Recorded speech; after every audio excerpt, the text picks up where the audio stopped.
중학생인데 원서는 무슨 원서예요. 지금 바빠 죽겠구만. 어차피 다 학습이야. 어차피 다 입시야. 이렇게 접근하니까 안 되는 것입니다. 라떼는 애 교육 방법에 익숙해서 뭐 어차피 나중에 가면 다 문법이고 독해고 다 하나 외우면 되는데 그분들이 과거에 학창 시절에 학습했을 때는 쉬웠으니까요. 아예 다른 언어다라고 이건 제 주장이 아니고 숫자가 증명해주고 있고 네. 우선 듣기가 수능에서 빠지는 건 사실 무근이죠. 예를 들어서 듣기가 빠졌다고 칩시다. 듣기나 읽기를 안 한 것은 결국은 대가를 치르게 됩니다. 영어가 초6에 완성이 되지 않습니다. 그럴 것 같으면 저도 그거 할게요. 지금 엄마들 생각으로는 초등학교 때 영어 수준을 어느 정도 올려놔야 그 뒤로는 유지하면서 좀 편안하게 갈 수 있다. 근데 6학년 때 4점인데 수능까지 10점을 만들려면 그 사이에 영어 공부에 대해서 시간을 또 많이 투자해야 될 거잖아요. 당연한 거 아니에요? 네, 아니에요. 물론 투자해야 하지만 자, 초등학부모님들의 기대와 희망은 영어는 어느 정도 올려놓고 그렇죠. 이제 수학에 집중하자. 이게 흔히 학군지에서 사람들 입에서 오고 가는 그런 말이거든요. 저도 참 많이 듣습니다. 네. 네, 다 틀린 말이죠. 네, 이게 전혀 맞지 않는 말입니다. 최선을 다해서 원서를 읽을 것을 권해드리는 정도가 아니라 필수다. 아, 이거 불안한데? 원서만 읽어도 되는 거야? 책을 읽고 줄거리는 설명을 해줘요. 그런데 문제를 풀면 다 틀리는 거죠. 얘가 제대로 읽은 걸까? 아니면 줄거리를 상상해서 이해했을까? 그런 걸 못 믿겠는 거죠. 근데 눈으로 보이는 지표가 없으니까 제가 이렇게 계속 말씀을 드리지만 독해집이나 학습서나 이게 필요 없다는 게 아닙니다. 적기가 있다는 걸 저는 말씀드리고 싶은 거예요. 적기가 언젠가요? 네, 그 적기는 좋습니다. 네. 네. 특목 자사고를 목표로 한다면 초6 때 수능 영어 3등급 이상은 나와야 한다. X라고 말씀드리고 싶습니다. 수능 영어 1등급이 목표라면 영유는 굳이 갈 필요가 없다. 겠습니다. 왜 이 한국식 학습이라는 거 좀 안타깝기도 하고요. 고등학교에서 역풍을 맞는 제1순위 한마디로 까불었던 것이죠. 잘못된 선택을 할 확률이 95% 이상이다. 히터 좀 꺼주시겠습니까? 제가 더워서요. 이 방에 있는 히터를 꺼갈 정도로 저 혼자 막 이렇게 열이 나서. 안녕하세요. 최지아의 대치 PT 최지아입니다. 영어 유치원 7세 고시가 전국을 뜨겁게 달군다고 해도 그거 우리 집 얘기 아니면 무슨 소용이겠어요. 자, 돌아보니 그렇게라도 하기를 잘했다 싶은 분도 계실 거고요. 아니, 내가 대체 뭘 놓쳤길래 지금 이 모양인가 싶은 분도 계실 겁니다. 오늘은 영어 교육의 방향을 점검하고 싶은 초등 고학년 어머님들을 위해서 준비했습니다. 수능 영어 1등급을 위해서 무엇이 중요할까요? 덜 중요한 건 덜어내고 중요한 것을 위해서만 전력 질주하고 싶으시죠? 오늘 영어 교육 전문가 모셨습니다. 안녕하세요. 효린파파 선생님, 간단히 자기소개해 주시겠어요? 네, 안녕하세요. 저는 효린파파 성경이라고 합니다. 현재 주 효린파파 대표이기도 하고 EBS에서 강의를 하고 있습니다. 초대해 주셔서 감사드립니다. 귀한 시간 내주셔서 감사합니다. 바로 질문 시작할게요. 초등 졸업 전에 수능 영어 1등급 완석이라는 말이 유행입니다. 가능한 목표인가요?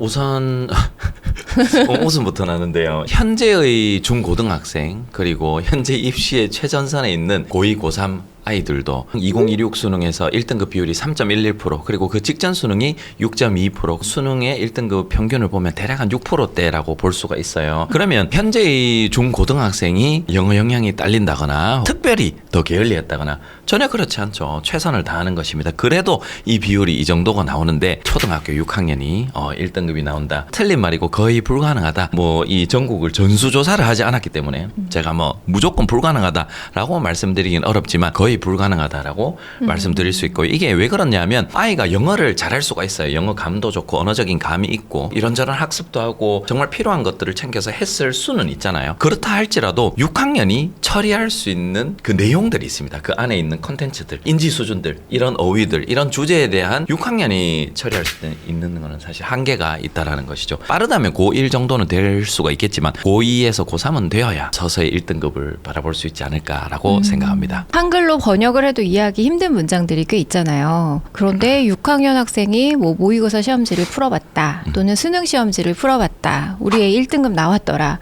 라는 말을 듣고 되게 동요하는 분들이 많으세요. 그 불안감을 어떻게 하면 잠재울 수 있을지 선생님 오늘 이야기 많이 나눠주시면 좋을 것 같습니다. 싹 다 말씀드리도록 네네. 하겠습니다. 네. 영어 유치원을 다니거나 또 4대 영역을 모두 다루는 어학원에서의 수업은 언어로서의 영어를 지향하고 있잖아요. 아이의 인생을 길게 놓고 봤을 때는 언어로서 영어를 접해주고 싶은 마음이 물론 있지만 초등, 중학년, 고학년 시기에 다다르면 그게 좀 불안해지기 시작하는 것 같아요. 지금 당장 중학교, 고등학교 내신에서 또는 수능에서 이것만으로 성과를 낼 수 있을지 불안하거든요. 이 세 가지의 학습 방향을 명확하게 구분할 수 있을까요? 네, 명확하게 구분할 수 있죠. 우선은 영어 유치원을 다니면 뭐 영유도 영유 나름이겠지만 언어로서 영어를 접근한다라는 게 어느 정도는 그래도 지켜지는 부분이 좀 있는 것 같아요. 물론 아닌데도 많습니다만은 쭉쭉쭉 이어나가면서 언어로서의 영어와 수능 영어와 내신 영어가 겉으로 보기에는 달라 보이지만 그렇지 않습니다. 상당한 공통점이 있고 결국은 언어로서의 영어가 공통점이거든요. 이걸 하지 않으면은 수능 영어와 내신 영어는 물 건너갔다, 꿈 깨야 된다라고 생각하는 게 맞아요. 그래서 겉으로는 사실 수능은 올 객관식이잖아요. 듣기가 있고 독해로만 이루어져 있는 것처럼 보이고 내신도 사실 고등학교 내신을 기준으로 본다 하더라도 그렇게 만만하지 않습니다. 거의 수능 유형을 95% 이상 따르고 있고요. 그다음 서술형 평가도 이게 언어로서 영어를 사용할 수 있는 아이들이 할 수 있는 것이지 그냥 단순히 어떻게 조합을 하고 뭔가 단편적으로 한 2, 3조 바짝 좀 준비를 해서 할 수 있는 그런 영역은 아예 아니거든요. 만약에 언어로서의 영어를 가지고 있지 않는데 고등학교에서 그럼 등급을 얼마나 받을 수가 있는가? 정말 잘 받아도 3등급이라고 할 수 있죠. 그러면 대부분 언어로서 영어를 잘 못하는 아이들은 4, 5등급 혹은 그 아래다라고 할 수가 있겠죠. 근데 왜 부모 세대를 생각해 보면 말은 못해도 읽고 쓰는 건 할 수 있는 분들이 꽤 많으시잖아요. 네, 근데 그게 이제 이 맹점이라는 것이죠. 왜냐하면 그분들이 과거에 학창 시절에 학습했을 때는 언어로서의 영어든 학습으로서의 영어든 아무 상관이 없었어요. 왜 그렇죠? 왜냐하면 쉬웠으니까요. 쉬웠으니까요. 네. 그 의미가 뭐냐면 네. 그 쉽다라는 게 실제로 수능도 난이도의 상승이 엄청나게 있었고 지금 현재의 난이도로 고착이 된 지 10년은 좀 넘은 것 같거든요. 대략 한 2010년대 중반부터 절대평가가 된 지 살짝 이전부터 그리고 현재까지 계속해서 이 난이도는 일정하게 유지가 되고 있어요. 그 수치를 말씀드리면은 AR 지수로 대략 한 9.5에서 가장 어려웠던 애가 한 10.1 그 사이에 평균을 유지하고 있어요. 과거의 수능은 AR 지수가 한 2 정도 더 낮다라고 생각하시면 돼요. 2000년대 초반이나 1900년대 후반에 그때 수능을 보신 분들이 현재의 수능 문제를 비교해 두고 보면은 아예 다른 언어다라고 생각할 정도로 차이가 커요. 그러니까 내신도 당연히 그에 맞춰서 훨씬 더 쉬운 수준이었겠죠. 그리고 과거의 중고등학교에는 주관식이 있었죠. OMR 그렇죠. 카드 오른쪽에 이렇게 좀 네. 적고 좀 긴 것들은 뒤에 적을 수 있는 그런 주관식이 있었고 주관식도 뭔가 영어를 정말 제대로 활용을 해서 적는 거라기보다는 단편적으로 뭔가 적는다거나 그런 문제가 거의 대부분 줄을 이뤘고요. 그러니까 과거 생각에 혹은 그런 경험에 젖어서 그때 그랬으니까 지금도 어차피 다 내신이지 않냐 어차피 다 학습이야 어차피 다 입시야 이렇게 접근하니까 웬만하면 안 되는 것입니다. 그렇군요. 그럼 궁금한 게요. 네. 수능 시험지에 나오는 독해 지문들이 평균적으로 6, 7점대에서 90점대로 확 올라간 건지 네네. 아니면 킬러 수준의 문항만 9점, 10점대 문제로 나오는 건지 궁금해요. 네네. 평균이 올라간 거예요. 전반적으로 다 올라간 거예요. 물론 현재의 수능도 듣기 문제를 제외하고요. 가장 낮은 난이도를 꼽자면 AR 지수가 낮은 문제들도 당연히 있거든요. 하지만 킬러 문항들은 평균이잖아요. 평균은 오류가 있잖아요. 어떤 오류가 있냐면 퍼져 있는데 그 퍼져 있는 거를 많은 분들이 좀 등한시하는 그런 경향이 있죠. AR 지수로 평균이 9.5, 9.5면은 미국 중3 수준이네. 내 아이가 책을 뭐 예를 들자면 AR 지수로 6점대, 8점대 읽으면 단어만 좀 더 외우면 되겠네. 좀 단순하게 생각하시는데 실제로 어려운 문항들은 다 10점대가 넘거든요. 역대 가장 어려웠던 게 13.9가 나온 적이 있어요. 전공 기초 과목에 있는 내용 수준과 어휘 수준이라고 할 수가 있겠죠. 그래서 10점대 있는 문항 다 틀리면은 3등급 넘어가거든요. 아이고. 네. 근데 10점대 있는 문항을 다 틀린다는 건 영어 실력이 안 된다는 것이고 그러면 다른 문항에서도 당연히 듣기 한 개 정도 놓칠 가능성이 있고 딴 데서 실수하겠죠. 그럼 바로 4등급인 거죠. 네. 전반적으로 어려워졌고 당연히 그 안에서도 어려운 문항들은 과거에는 이 정도 현재는 이렇게 이 전체가 다 전체 올라갔다라고 생각하시면 되죠. 알겠습니다. 내신 영어를 준비하든 수능 영어를 준비하든 결국 언어로서의 영어를 지향을 해야 된다고 강조를 해주시는 것 같아요. 그렇죠. 알겠습니다. 2027년까지 순차 적용되는 개정 교육과정에서 읽기와 쓰기의 비중에 변화가 있을까요? 변화가 좀 있죠. 사실 교과서만 딱 꺼내서 보면 큰 변화가 없는 것처럼 느껴져요. 지금 현재 쓰고 있는 교육과정은 이제 막 바뀌고 있죠. 적용 시기가 순차적으로 적용이 되고 있기 때문에 2015 교육과정도 듣고 읽고 쓰고 말하고 이게 고르게 four skills라고 하죠. 4가지 영역이 고르게 강조가 되고 있는데 과거에 2015 교육과정은 아무래도 조금 더 이런 영역들을 독자적으로 보는 느낌이 있었어요. 그러니까 듣기는 듣기대로 평가하고 읽기는 읽기대로 평가하고 쓰기는 또 쓰기대로 연습을 해서 평가하고 설득하는 글쓰기면 설득하는 글쓰기 수업을 하고 그거를 수행평가나 혹은 과정평가로 낸다든가 이렇게 했다면 현재는 어떻게 되고 있냐면 이해 영역과 표현 영역으로 이렇게 두 개로 묶이고 있어요. 그러면 이해 영역은 뭐냐 하면 듣기와 읽기를 의미하고요. 표현 영역은 무엇이냐 하면 말하기와 쓰기겠죠. 그러면 읽기와 듣기가 묶이고 이건 또 두 개가 독립적으로 있고 표현 영역은 말하기와 쓰기가 있고 이게 또 독립적으로 묶이고 이런 거 아닌가라고 생각하실 수 있지만 2022 개정 교육과정에서는 이해 영역과 표현 영역이 상당히 유기적으로 연계가 있고 또한 그게 평가가 이루어진다라는 게 명시적으로 교육과정에 나와 있어요. 읽은 다음에 쓴다거나 그렇죠. 들은 다음에 말한다거나 정확합니다. 연결이 되는 거. 그렇죠.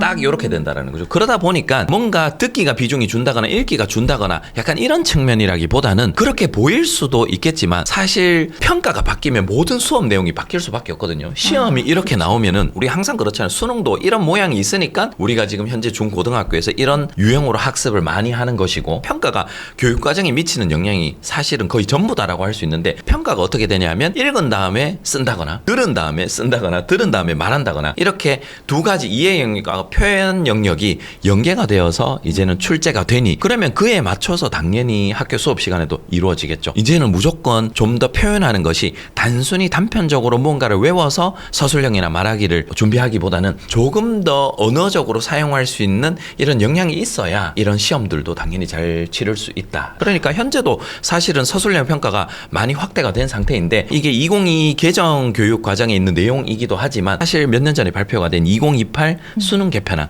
거기에도 보면은 서술형 평가만으로도 내신 성적을 산출할 수 있는 근거를 마련하겠다 이렇게 나오고 있지만 물론 서술형 평가가 100%가 되진 않겠지만 하지만 서술형 평가가 당연히 확대가 되는 그런 조짐은 이미 단행 전부터 있었고 지금 학교 현장에서 보면 상당히 자리 잡고 있죠. 결국 읽기만 해서는 부족하다는 거네요. 아 그렇죠. 읽기만 해서는 안 되죠. 그리고 또 궁금한 점이 듣기가 수능에서 빠진다는 얘기가 있어요. 그렇게 되면 듣기의 중요성이 좀 줄어들지 않을까 싶었는데 네. 그 부분은 어떻게? 우선 듣기가 수능에서 빠지는 건 사실 무근이죠. 그게 그렇다고 단정 짓기가 어렵습니다. 물론 저도 이 상황에 대해서 아주 잘 알고 있습니다. 한 교육감님께서 그렇게 발언을 하셨지만 생각을 하고 발언을 하신다는 것 자체가 이렇게 팩트화될 확률은 매우 낮고요. 뭐 어떻게 될진 저도 몰라요. 갑자기 수능이 서술형이 될 수도 있는 것이고 어느 날 갑자기 수능이 이상해져서 그냥 이제 읽기 안 한다 듣기로만 한다 이럴 수도 있는 것이고 근데 어떻게 될지 모르지만 그러나 이 듣기라는 것이 수능에 듣기는 난이도가 상당히 낮은 편이죠. 읽기에 비해서는요. 그러다 보니까 교육평등이라는 관점 듣기가 어쩌면은 사교육이나 모든 공교육이나 이런 모든 기회의 균형이나 그런 어느 정도의 큰 역할을 하고 있었다는 것이죠. 그래도 이 정도만 하면 그래도 듣기는 다 맞거나 어느 정도 다 맞출 수 있어가 되었는데 그 부분을 빼버리면 점점 더 모든 것이 어려운 상황에 직면하게 되는 것이죠. 희망을 빼앗아가는 거군요. 그렇죠. 듣기는 사실 기본이라고 할 수 있고 그래서 여기서 하나만 제가 덧붙여서 말씀을 드리면 예를 들어서 듣기가 빠졌다고 칩시다. 그렇게 되지 않겠지만 듣기 없이 읽을 수 있는 건 없고요. 듣기 없이 말하거나 쓸 수 있는 건 없습니다. 듣기를 충분하게 하지 않은 아이들은 지금도 제가 현장에서 매일매일 접하고 있어요. 듣기가 제대로 이루어지지 않았거나 혹은 그 양을 채우지 않은 친구들은 읽기에 금방 한계가 오고 또한 이 영어 능력의 한계도 아주 금방 오는 편이죠. 그래서 듣기는 시험 문제로 존재하든 안 하든 당연히 해야 되는 것이죠. 당연히. 기본이다. 그렇죠. 네. 그럼 아까 수능 영어 1등급을 받기 위해서는 9점, 10점대 수준의 읽기 실력을 만들어놔야 한다라고 말씀을 하셨는데 사실 중고등학교 다니면서 원서를 읽을 시간이 많이 부족할 것 같거든요. 그러면 현실적으로 초등 고학년 시기에 네. 어느 정도 수준까지 올려놔야 할까요? 초등 고학년 시기에 제가 권해드리는 AR 지수는 이거 제가 정한 거예요. 그 어디에도 나오지 않습니다. 네. 정해놓고 보니까 너무 잘 정했어요. 수년 전에 정했지만 그게 어느 정도냐면 초등학교 6학년 딱 졸업할 때 AR 지수 4는 돼야 돼요. 갭이 너무 큰데요? 10점과 4점. 그거 수능이잖아요. 초등학교 6학년은 수능 안 치잖아요.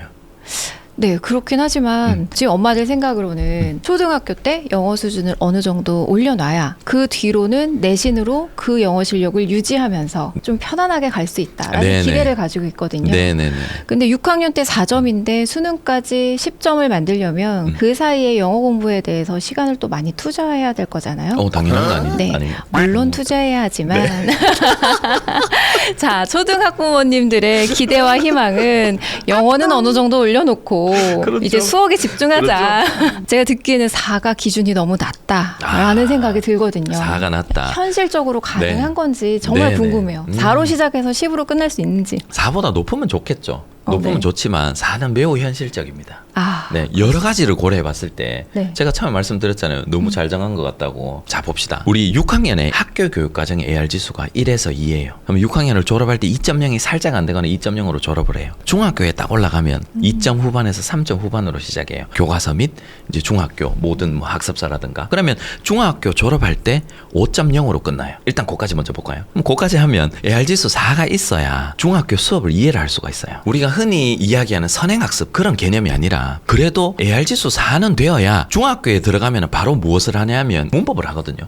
그 문법을 이해할 수 있는 최소 수준이 저는 AR 지수 4라고 봅니다. 물론 최소 4. 그 이전에도 있을 수는 있겠죠. 뭐 AR 지수가 3점대다, 2점대인데 정말 기초적인 뭐 명사라는 말의 의미 혹은 주어라는 말의 의미 요 정도는 이해할 수 있겠죠. 더 낮은 수준도 하지만 우리가 흔히 중앙 문법을 기준으로 했을 때 문장 구조, 품사 그런 것들을 다 포함해서 부정사라든가 과거에 우리가 학창 시절에 고통받던 그런 모든 문법들을 이해할 수 있는 그런 용어들과 구조들과 그리고 어느 정도 적용할 수 있는 그까지를 목표로 한다면은 AR 지수 4가 되어야 이해가 가능한 시점이 된다라는 것이죠. 아, 네, 네네. 일단 그거고요. 그다음 두 번째, 대중적으로 보았을 때 AR 지수 4가 낮아 보일 수도 있지만 어떤 분들에겐 하지만 4라는 거는 다수의 측면에서 봤을 때는 매우 현실적으로 도달 가능한 목표다.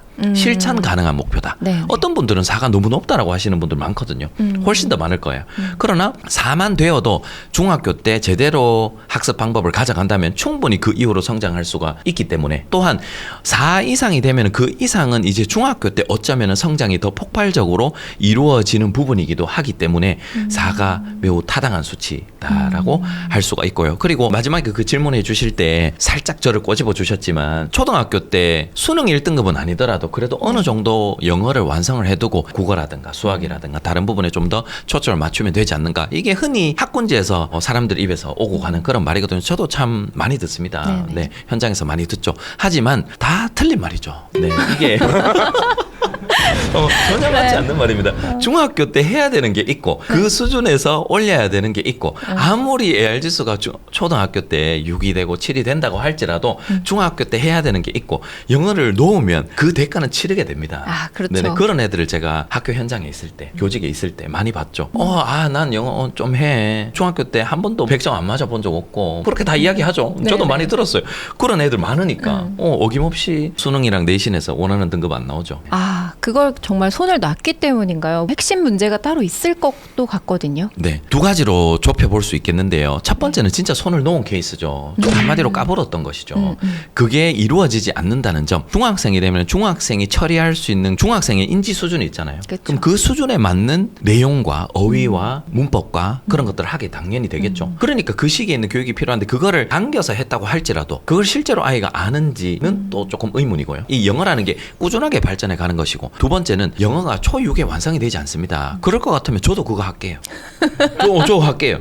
저 네. 그거 믿고 할게요. 그게 만약에 된다면 수능 영어 1등급이 3.11%가 아니라 31.1%가 나와야 되지 않는가. 그쵸. 그리고 고등학교 내신도 서술형 평가도 마찬가지고 그런 숫자들이 증명해주고 있습니다. 이건 제 주장이 아니고 숫자가 증명해주고 있고 네네. 그렇게 끝나지 않습니다. 네. 자, 실현 가능한 목표를 세워야겠습니다. 네, 그러면 원서 읽기 중심의 공부에서 학습식, 한국식 내신 준비로 갈아타야 한 시점을 고민하시는 분이 많으세요. 근데 지금까지 인터뷰 해주신 내용을 들어보면 갈아탄다는 것의 의미가 참 좀 무색하기는 한데요. 혹시라도 이걸 고민하고 있는 분들을 위해서 한국식 학습은 언제쯤에는 꼭 시작해야 된다. 네. 말씀해 주실 수 있을까요? 네네.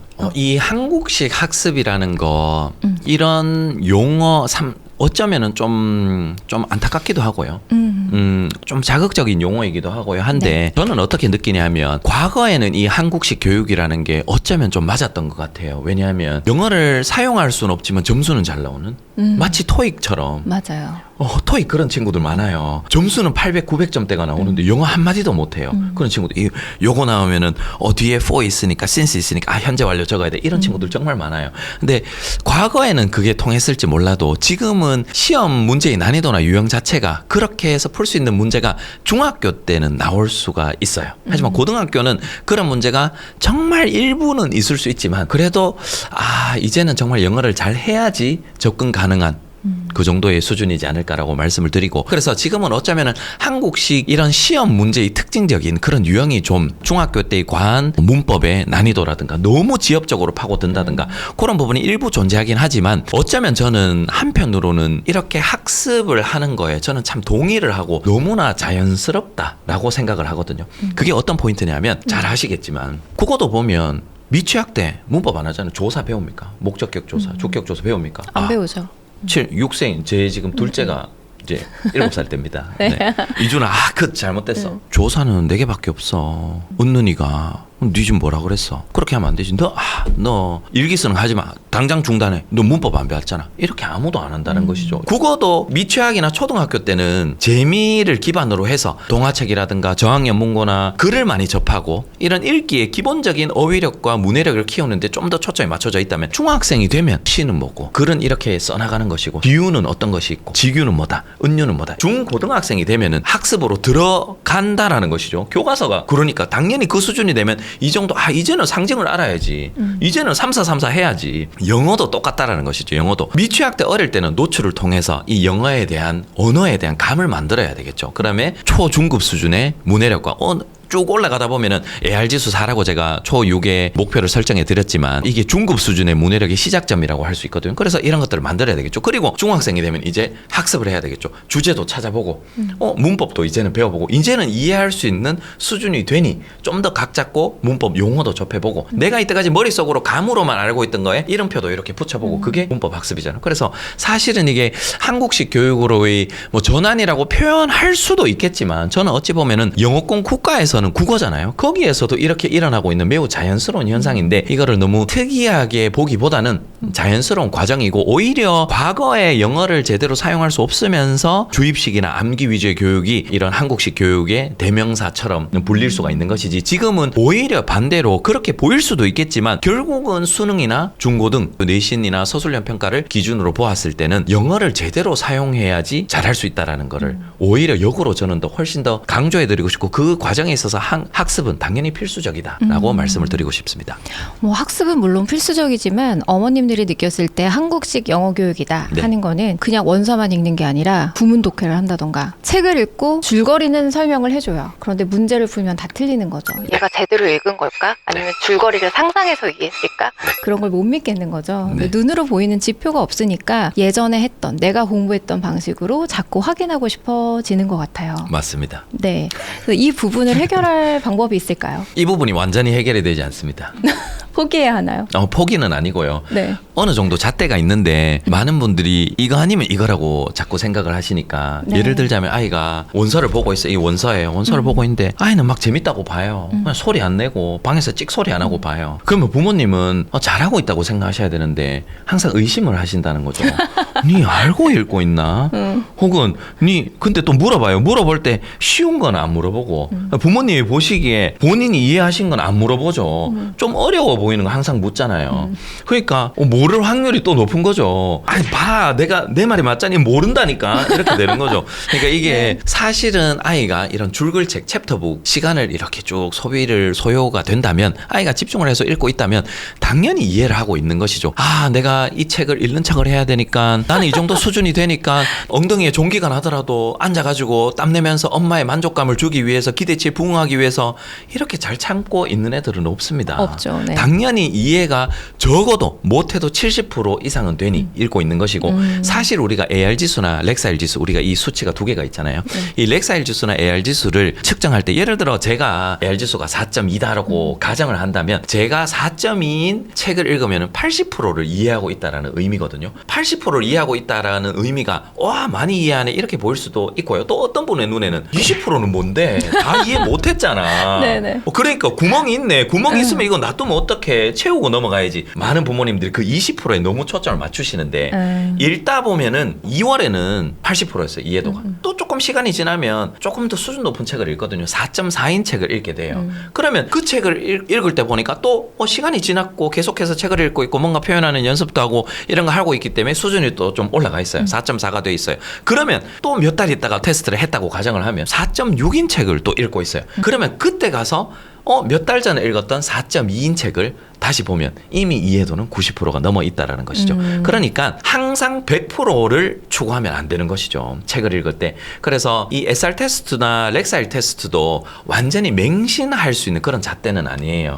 왜냐하면 읽기 지수를 보여주는 것이고 또한 이게 치다 보면 시험 효과가 있어요. 한마디로 이 눈치 빠른 애들은 꼼수가 있거든요. 요게 나왔으니까 이렇게 풀고 이런 게 있어서 사실 매달 치는 특히나 누구에게서 이걸 잘 관찰할 수 있냐면 특정 영역, 특정 학원에서 매달 이런 SR 테스트를 친다면 그게 학습이 되는 것이죠. 누가 그런 방법을 가르쳐주지 않더라도 자연스럽게 체득이 되어서 보면은 좀 더 많이 부풀려져 있거나 뻥튀기가 돼 있는 그런 현상들 아주 쉽게 목격을 할 수가 있어요. 그래서 요거를 그냥 참고만 하시고 실제로 부모님들이 좀 많이 관심 가지고 보셔야 될 것은 내 아이가 정말로 재미있게 몰입해서 읽을 수 있는 책의 수준이랑 그 다음에 그 책을 어느 정도로 말을 하고 표현할 수 있는지 쓸 수 있는지 그게 잣대가 되어야 되는 게 맞다. 그래서 두 개 다를 활용하면 사실 좋은 것이죠. 기준점으로 삼을 수 있는 뭐 여러 가지 책들이 있습니다. 예를 들자면 근데 엄마 입장에서 한 3학년, 4학년 때까지는 원서 읽기를 즐겁게만 해준다면 그래 난 기다려줄 수 있어 라고 생각할 것 같아요. 근데 이제 그렇습니까? 4학년, 네. 4학년 후반 이제 5학년을 맞이하면서부터는 네네. 아 이거 불안한데 원서만 읽어도 되는 거야? 제 즐거운 것만으로 정말 성적이 나올까? 이런 고민이 들기 시작하거든요. 그러면 책에서는 아이의 즐거움을 뺏지 않겠다. 그럼 대안으로 독해집을 따로 풀린다면 네. 언제쯤 시작하는 게 좋을까요? 제가 이렇게 계속 말씀을 드리지만 독해집이나 학습서나 이게 필요 없다는 게 아닙니다. 적기가 있다라는 걸 저는 말씀드리고 싶은 거예요. 적기가 언젠가요? 네, 그 적기는 좋습니다. 네. 네. 이 적기가 언제냐 하면 그것도 AR 지수 4점대 전후라고 말씀드리고 싶어요. 아이마다 약간은 다를 수 있지만 이게 왜 그러냐 하면 주로 아이들이 책을 어떤 책을 많이 읽죠? 이야기책. 그렇죠. 이야기책이라고 하면 픽션, 창작이죠. 영어도 똑같아요. 물론 어릴 때부터 그냥 태생이 논픽션인 아이가 있긴 있어요. 가끔 있죠. 가끔 있긴 있어요. 없다고는 제가 네. 말씀 못 드리겠지만 그러나 비율로 치자면 정말 극소수거든요. 그래서 이 픽션으로 만들어지는 영어나 논픽션으로 만들어지는 영어는 똑같습니다. 픽션이라고 해서 주어, 동사, 목적어. 논픽션은 목적어, 주어, 동사 이렇게 나오지 않는다는 것이죠. 그 안에 있는 문장 구조와 문법은 똑같습니다. 그러나 차이가 있다면 어휘군이 다르다는 것이죠. 그러면 그 어휘군을 언제 좀 더 균형감 있게 가져갈 것이냐 요 포인트라는 거죠. 이게 바로 학습서와 어휘나 모든 것들이 좀 연결이 되는 부분이라고 할 수 있는데요. 그러면 AR 지수로 한 3.0까지는 아이가 좋다는 책을 마구마구 주시면 됩니다. 그런데 이제 3.0이 넘어서고 4.0에 가까워질수록 이제 서서히 학습서도 한번 해볼 수 있다라는 것이죠.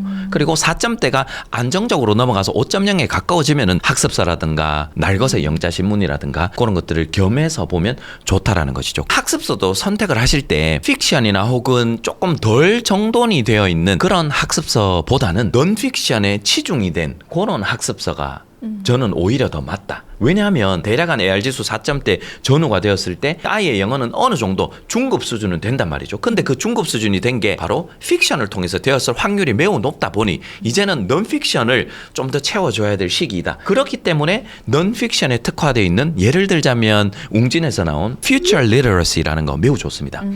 가장 추천드리고 싶고 혹은 영자신문 그냥 일반적으로 나오는 Anytimes 영자신문이나 혹은 제가 여기 쓴 이런 영자신문에 관련된 책도 있고요. 논픽션에 좀 더 특화되어 있는 그런 것들을 활용할 수가 있겠죠. 그래서 그때가 한 AR 지수 4 정도 전후가 되었을 때 학습이 압도적으로 많다가 아닌 학습을 곁들일 수 있다라는 것이고 제가 이렇게 말씀드리면은 이때까지는 원서 잘 읽었으니까 이제 학습으로 전환을 해야 돼. 그러면서 이때까지 하던 걸 다 내려두고 갑자기 문제지만 이만큼 구비를 하셔가지고 학습을 시작하시는데 그렇게 되니까 안 되는 거예요. 더더욱 시행착오가 많이 생기는 것이지 전체적인 흐름은 아직까지는 그 수준이 되더라도 원서 읽기라든가 쓰고 말하는 게 중심이 되어야 되지만 학습을 곁들일 수 있는 것이 AR 지수 한 4 전후이지 않는가라고 4 추천드리고 싶습니다. 근데 이 4전후를 몇 살 때 달성했는지에 따라서 또 플랜이 달라질 것 같은데. 네, 조금 더 다르죠. 네. 질문 좋습니다. 네네.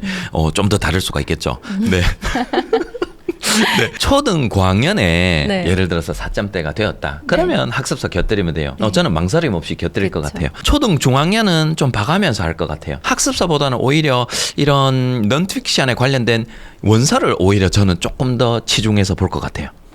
학습을 아직은 그래도 원서를 읽는 그 양이라든가 읽기량을 좀 더 늘리는 게 좀 더 필요하다고 보고요. 저학년에 AR지수 4 넘는 애들이 있거든요. 1학년에는 조금 드물긴 하지만 있어요. 뭐 많은 분들이 어디 가면은 영유 졸업할 때 6점대대 뭐 이렇게 말하는데 그거 다 아니거든요. 실제로 그 아이들을 테스트 해보면은 대부분 3점대 후반에서 4점대 중반이에요. 좀 뻥튀겨져 있는 경우가 많습니다. 그 정도 수준이 된다고 하더라도 아직까지 학습을 좀 더 적극적으로 하기보다는 초등 저학년에 그 수치가 나오더라도 아직까지는 원서에 그냥 올인하시라. 오히려 쓰기나 말하기 활동을 늘리는 거에 유의미하지. 저학년인데 학습을 아주 적극적으로 하는 것은 추천드리지 않는다. 그러면 4 도달 시점이 한 4학년 말, 5학년쯤은 돼야 학습서를 시작할 만하다. 네, 그렇죠. 네, 알겠습니다. 그러면 문법도 요 시기와 병행하면 좋을까요? 문법은 좀 더 정확하게 말씀드릴 수 있을 것 같아요. 학습서 같은 경우는 사실 비중을 제가 병행 혹은 그때쯤은 시작할 수 있다라고 말씀을 드리니 사실 비중이 그렇게 크지 않기 때문에 적기를 조금 어긴다고 해서 크게 탈이 나지 않아요. 그러나 문법은 조금 더 핀포인트 할 수 있을 것 같아요. 저는 초등학교 고학년을 권해드립니다. 고학년에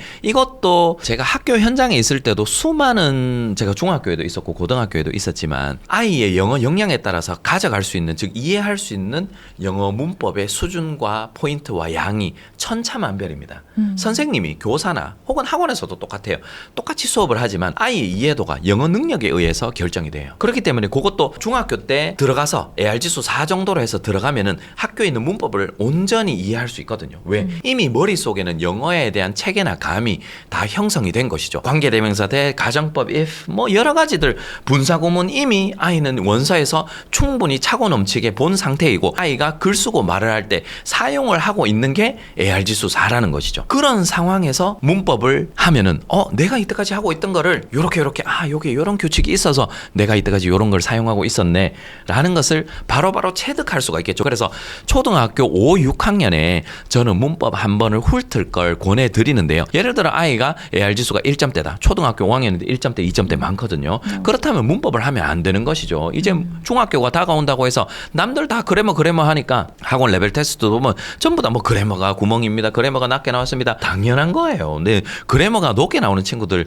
뭐 일부 있을 수 있지만 그게 당연한 현상이거든. 그게 원서를 올바르게 잘 읽고 있고 표현하는 연습을 하고 있다면 그런 수치들은 괜찮은 거예요. 문법 영역이 낮게 나오는 거는 자연스러운 현상이니 이렇게 초등학교 고학년이 되었을 때 그리고 AR지수 적어도 4에 근접했을 때 문법 수업을 듣는 게 올바르다라고 할 수가 있겠고요. 당길 수 있는 부분은 약간의 여지는 있죠. 예를 들자면 초등학교 4학년인데 아이가 AR지수가 5, 6점대예요. 그러면 조금은 당길 수 있을 것 같아요. 초등학교 1, 2, 3학년은 권해드리지 않습니다. 1, 2, 3학년도 어떻게든 쉽게 설명을 하면은 조금씩은 이해를 할 수 있을 거예요. 하지만 모든 것들이 효율이고 이 효과도 있어야 되고 이 모든 것들을 고려했을 때 초등학교 한 4학년 이상은 되어야 최소한 5학년은 그래도 되어야 이런 효율도 챙기면서 효과를 제대로 가져갈 수 있다라고 할 수가 있겠습니다. 자, 그럼 5, 6학년에 4점 이상은 나왔어요. 네. 근데 난 중등 내신이 걱정이 돼요. 네. 그럼 문법을 한번 훑는 수준이 아니라 제대로 하고 싶다. 그럴 때 추천해 주시는 교재가 있을까요? 이거 꿀팁이긴 한데요. 네. 풀어주셔야죠. 네. 요즘 나온 교재 다 좋습니다. 네네. 요게 꿀팁이 아니라 그러면 요즘 나온 교재 중에서 그래 그 중에서 뭐가 더 좋은데 라고 질문하시면 제가 권해드리고 싶은 것은 흔히 학원들이 많이 모여있는 곳에는 항상 서점이 있기 마련입니다. 네네. 그렇죠. 그 서점 사장님이 답을 쥐고 계세요.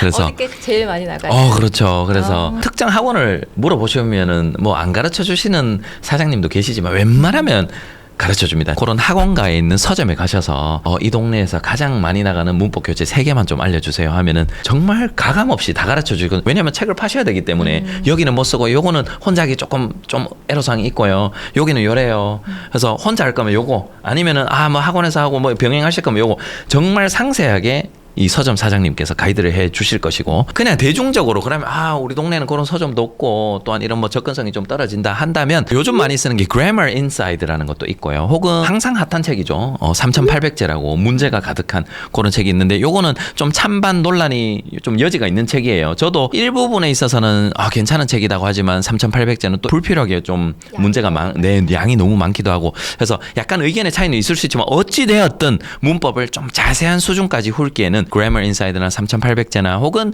뭐 천일문이나 아주 괜찮죠. 혹은 이 쓰기와 연계해서 하기에는 또 문법이 쓰기다. 네, 요런 책도 괜찮다라고 할 수가 있어요. 아이가 골라봐야 돼요. 이런 좋은 책들도 있고요. 또한 서점 사장님이 권해주실 수 있는 그런 책들도 있고요. 또 가장 중요한 것은 아이가 딱 그 책을 봤을 때 가독성이라든가 이 땡기는 마음이 있어야 돼요. 3800제 줬는데 웬만하면 안 땡기거든요. 아이한테 주면 이 종이가 3800제는 또 얇아요. 이 인쇄 종이가 얇은 책이에요. 그래서 같은 굵기여도 3800제는 페이지 수가 훨씬 많거든요. 아무리 좋은 책도 아이가 안 보면 끝이거든요. 그래서 일단 이 지면에 있는 내용의 양이라든가 문제의 양이라든가, 그래서 부모님께서 어느 정도는 가이드와 추천해 주실 수는 있지만 그 안에서 아이가 한번 골라보게 하면 어떨까 싶습니다. 3개 중에서 골라 하시면 됩니다. 그렇죠. 네. 그렇게 해서 이제 문법까지 했어요. 독해도 하고 문법도 했어요. 그런데 아직 4점이 도달하지 않았습니다. 네네. 그런 경우 많습니다. 네. 근데 중학교 입학해야 돼요. 그렇죠. 기다려주지 않죠. 마음이 너무 급한데 어떻게 해야 합니까? 이때도 원서 읽기를 해야 할까요? 이때요. 어떻게 하면 되겠어요? 하라고 말씀하실 것 같은데. 저는 하라고 할 것 같아요. 네. 중학교는 포인트가 한 3개로 제가 좁혀드릴게요. 딱 3가지를 기억하셔야 돼요. 첫 번째, 내신 준비해주는 학원에 보내면 안 됩니다. 충격적으로 들릴 수도 있겠지만 내 아이는 영어 공부를 혼자 못해요. 중학교 내신 지금 당장 다가오는데 내신 준비해주는 이 학원 당연히 필요한 거 아니에요 라고 생각하시지만, 가장 많은 분들이 고등학교에서 역풍을 맞는 제1순위가 내신 준비에 올인하는 학원. 왜냐하면 이 부모님은 마음이 급해요. 초등학교 고학년이고 당장 이제 시험이 다가올 거지. 물론 중1의 자유학계제가 있긴 하지만 학습이라는 거 해야 돼요. 중학교 내신 어렵다 어떻다 이렇게 많이들 겁주기도 하고. 그러나 중학교는 양이 적습니다. 읽어야 되는 양도 적고, 또한 교과서의 절대적인 수준도 고급 수준도 아니고 중상 수준도 아니고 한 중급 수준에서 머무르거든요. 문법의 수준은 좀 높은 편이에요. 이게 약간 괴리가 있긴 하지만 어찌되었든 적은 양으로 시험을 치르게 된다는 거죠. 근데 영어 수준이 부족하니까 이 적은 양을 파고 반복을 1년 내도록, 즉 3년 내도록 이것만 하게 되는 것이죠. 그러다 보니까 아예 영어 실력이 올라가지 않아요. 그 적은 양만 달달달한 것이죠. 올라갈 수 있는 영어 여력이 없는 것이죠. 중학교 3년을 그렇게 내신을 치르면 급한 아이들은 본문을 외워. 저도 학원에 있었거든요. 과거에 교사가 되기 이전에 학원에 있었거든요. 그러면 정말 급한 애들은 제가 본문을 외우게 한 적이 있어요. 그러나 그렇게 해서 예를 들자면 단편적으로 공부를 한다거나 제대로 내신 준비를 하지 않는다거나 내신 공부만 이렇게 쭉 이어오면은 당연히 영어 실력은 미미하게 올라가거나 그렇게 올라가지 않습니다. 중학교 때는 버틸 수가 있어요. 그러면 이렇게 잘하고 있구나라고 착각할 수는 있겠지만, 고등학교 1학년 딱 첫 시험, 첫 모의고사와 그다음에 첫 내신 시험과 서술형 수행평가를 쳐보면은 완전히 박살이 납니다. 그때 가서 이제 이게 아니었구나. 나 중학교 때 이렇게 유지가 되는데 고등학교는 당연히 외워서 칠 수 없는 물리적인 양, 또한 영어를 사용해야 한다라는 점, 이제 여러 가지 측면에 있어서 안 되니 이 내신만 준비하는 학원에 거기에서 어떻게 마케팅을 하고 공부를 할지라도 휘둘리지 않는 게 가장 큰 비법이다. 근데 많은 분들이 보내시거든요. 가장 많이 고민하는 지점일 것 같아요. 네네네네. 그리고 참 이런 학원들이 인기 있는 것도 저도 아주 잘 알고 있습니다. 그리고 두 번째는 영어 원서를 시간이 날 때 최선을 다해서 읽어야 됩니다. 저에게 반문하실 수도 있어요. 중학생인데 원서는 무슨 원서예요? 지금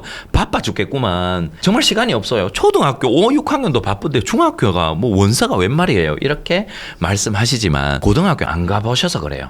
고등학교 가보면 그래도 중학교는 내 아이가 정말 이 영역이 예를 들어서 수학에서 도형이 좀 부족하다, 함수가 부족하다, 그러면은 그 부분에 정말 치중해서 통으로 시간을 내서 좀 그거를 보완할 수 있는 여력이 있는 게 중학교라는 거죠. 어느 정도 바쁘다는 거에 동의합니다. 정말 한가하게 막 탱자탱자 그 정도는 아니죠. 고등학교 가기 전에 그래도 중학교가 마지노선이라고 저는 생각을 해요. 고등학교 가서도 학습할 여력은 될 수가 있지만 그래도 풍성하게 책을 읽어야 된다면 그게 초등학교 때는 그래서 좀 더 수월하고, 중학교 때는 바쁘긴 하지만 그래도 그래도 할 수는 있는 상황이고 고등학교에 가면 밤을 새지 않으면 못 하거든요. 즉 고등학교에는 물리적으로 불가능해지기 때문에 만약에 그 수준이 안 된다면 그래도 중학교 때 내신 시험 준비하는 그 기간을 제외하고는 방학 때나 그다음에 내신 시험 준비하는 그 기간들 사이에 있는 이 어정쩡한 시간에는 최선을 다해서 원서를 읽을 것을 권해드리는 정도가 아니라 필수다.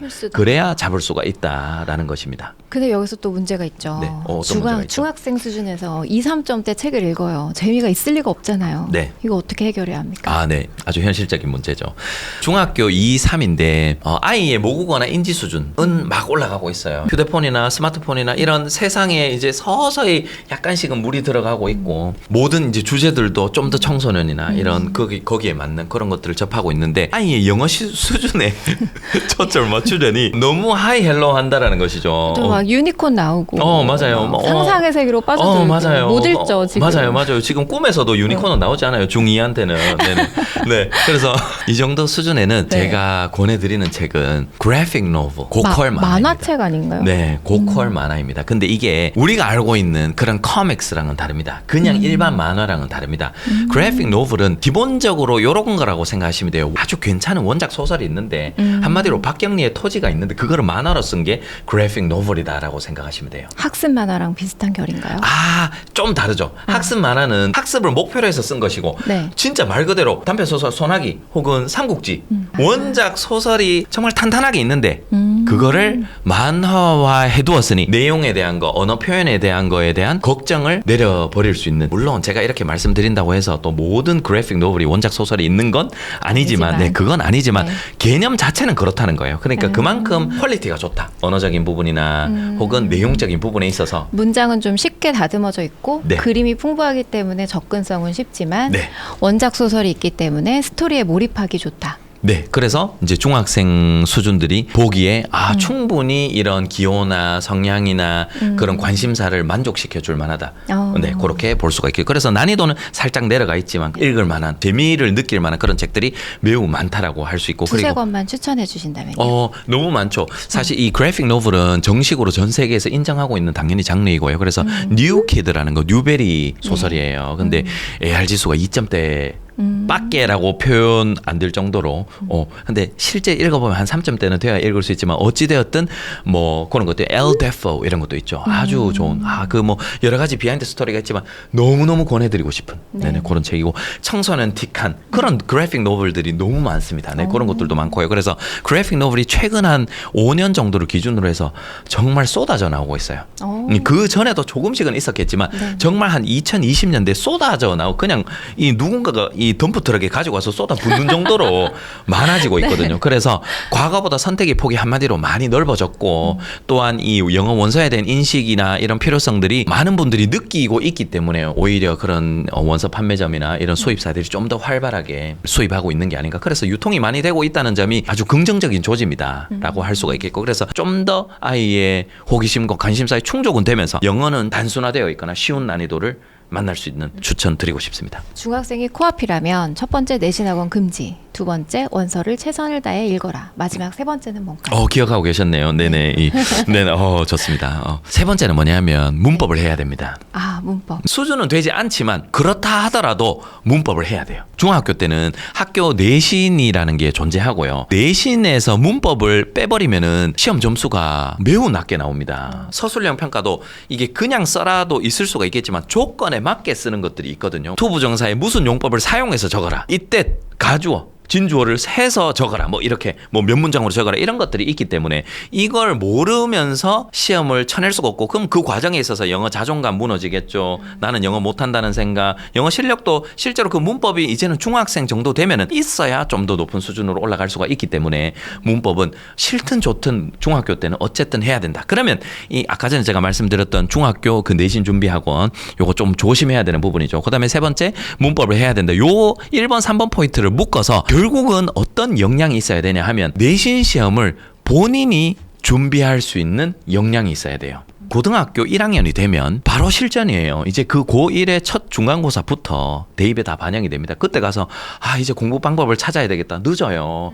고1 중간고사, 기말고사 그때 한두 번 미스가 났던 게 물론 하위권은 신경 쓰지 않을 수도 있어요. 하지만 이제 하위권 신경 안 씁니다. 한두 번 미스 난 거는 쿨하게 넘깁니다. 괜찮아 라고 하지만 상위권은 그 한 번의 등급이 아쉽거든요. 그 한 번의 점수가 아쉬워요. 그래서 적어도 중상위권이나 혹은 상위권 혹은 뭔가 아직까지는 중상위권이지만 그래도 뭔가 높은 목표가 있다면 고등학교에 들어가서 이제 영어 공부 방법을 찾고 뭔가 그때 가서 맞춰가는 거는 좀 늦습니다. 그럼 어떻게 해야 되는가? 이게 선행학습의 개념이 아니라 공부를 똑바로 할 줄 알아야 된다는 거죠. 그럼 그 똑바로가 뭐냐? 중학교 1학년 때부터 누군가가 도와주지 않고 공부를 본인이 스스로 해봐야 돼요. 그때부터 공부 방법도 맞춰나가야 되는 거죠. 본문도 그냥 다 외워서 푸는 게 아니라 꼼꼼하게 해석해보고 선생님이 강조한 문법은 뭐고 보충학습지에 이건 있었고 그래서 요게 요런 게 있었으니까 요게 서술형이 나오겠네. 쌤이 요렇게 문제를 내는 의도는 뭐다. 쌤이 우리한테 이렇게 강조해서 이야기해줬는데 요거를 물으려고 하는 거구나. 이게 서서히 보여야 되고 또한 본인이 그 모든 과정들을 한번 경험해봐야 돼요. 그러면서 어떨 때는 공부 방법이 맞지 않으면은 당연히 본인의 기대치보다 낮게 나올 수 있겠죠. 괜찮다는 거죠. 왜? 중학생이니까. 그래서 그런 과정들을 중학교 때 최대한 경험을 하고 중3 정도가 되면은 어느 정도 그게 0점 조준이 거의 되어야 되겠죠. 그래야지 고등학교 1학년 딱 올라갔을 때 이제 그 모든 영어 실력과 문법을 어느 정도 몇 바퀴 돌았을 것이고 그래서 미스 없이 딱딱딱 되겠죠. 이 중등 내신을 스스로 이제 시행착오를 겪어가면서 준비할 아이라면 이 시점에 이거 고민 안 할 것 같은데요, 선생님. 이 시점에 이런 고민 안 할 것 같은데요. 뻔했습니다. 네. 근데 사실 이 초등 고학년 시점에 영어를 처음 시작하는 분도 물론 계시겠지만 다수가 어린 시절부터 영어를 접하고 학원을 오랫동안 보내는데도 이때쯤 되면 이런 고민을 참 많이 하세요. 왜 어학원을 다녔는데도 왜 내가 원하는 실력까지 올라오지 못했을까? 대체 뭐가 문제일까요? 어학원 안에서는 두 가지 유형이 크게 있을 수가 있는데요. 첫 번째는 진짜 말 그대로 어학원 탓인 거예요.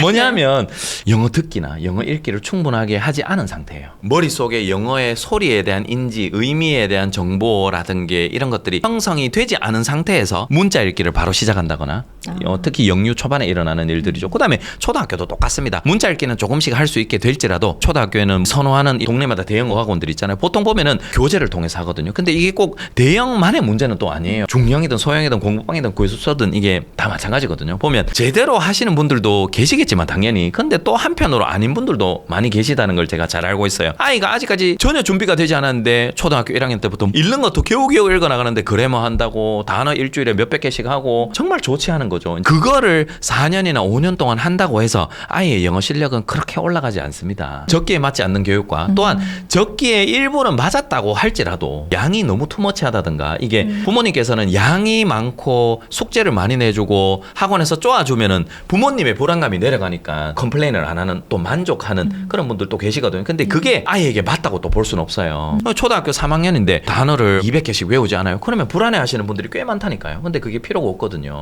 어찌 보면 이런 적기나 그런 것들을 좀 잘 지켜야 되고 적정량도 좀 지켜야 되는 것이고 또한 아이와 가정의 탓도 있는데요. 이 뭐 탓이라고 하니까 참 이 표현이 좀 그렇지만 어쩌면은 이런 듣기를 좀 더 제대로 챙긴다든가 읽기를 좀 더 챙기면서 적기가 되었을 때 뭐 어학원의 도움을 받는다든가 그러면은 이게 좀 시너지가 나서 좋은 결과로 이어질 수가 있겠지만 그런 환경 조성들이 전혀 안 된 상태에서 이제 어학원에 의존한다든가 혹은 아이의 측면은 뭐가 있냐면 결국은 공부 습관이 좀 만들어져야 돼요. 공부 습관과 또한 학원에 와서 프로그램 안에서 의도하고 있는 걸 아이가 소화를 해야 되는데 계속 밀어내는 것이죠. 어떻게 하면 숙제를 한다 하더라도 정말 벼락치기로 그런 애들 있거든요. 단어 시험 100개 친다고 하니까 그 전날 밤에 10시쯤 돼가지고 이제 시작하는 거죠. 또 어떤 애들은 또 이 인지 능력이나 암기력이 또 좀 뛰어난 아이들이 있어서 초인적인 힘을 발휘하죠. 막 30분 동안 몇십 개를 다 외워버려요. 휘발되잖아요. 그렇죠. 그러니까 이제 잠시 내일 오후에 칠 그 단어 시험을 위해서 잠시 초인적인 힘을 발휘하고 교실을 나올 때는 다 삭제하고 나오는 것이죠. 그러니까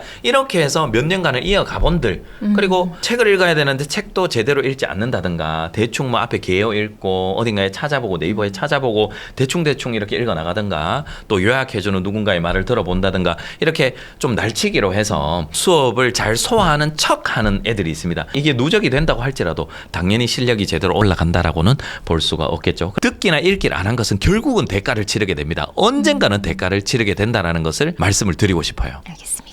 아까 쓰기의 중요성을 강조를 해주셨어요. 네. 읽기만으로는 부족하고 쓰기까지 연결이 되어야 우리가 좀 효율적으로 중고등학교 수행평가를 준비할 수 있다. 네. 이제 제가 느끼기에 저학년에 어학원에서 하는 라이팅이랑 네. 중고등학교 수행평가에서 원하는 라이팅의 유형이 좀 다를 것 같아요. 네. 어떻게 준비해야 되는지 또 어떤 연습에 집중을 해야 되는지 알려주시면 좋겠어요. 중고등학교 서술형 평가 유형을 제가 구두로 충분히 상상하실 수 있게 말씀을 드리면 중학교 서술형 평가는 크게 두 가지라고 보실 수가 있어요. 첫 번째는 통제되어 있는 글쓰기. 학교에서 배운 특정 문법 포인트. 자, 이번 중간고사 범위에는 투부정사 들어가고 가주어 it 들어가고 이런 포인트가 있잖아요. 그걸 활용해서 짧은 문장 쓰기 혹은 빈칸 채워 넣기 그 정도 한두 문장 어떤 특정 조건에 맞게 기술하거나 묘사하거나 뭔가 생각을 쓰는 것 이런 것들이 나올 수 있고요. 중학교 수행평가는 또 일부 학교에서는 긴 글쓰기가 나올 수가 있어요. 특정 조건은 들어가 있지만 뭐 부정사나 동명사를 사용해서 뭐 이렇게 적어라.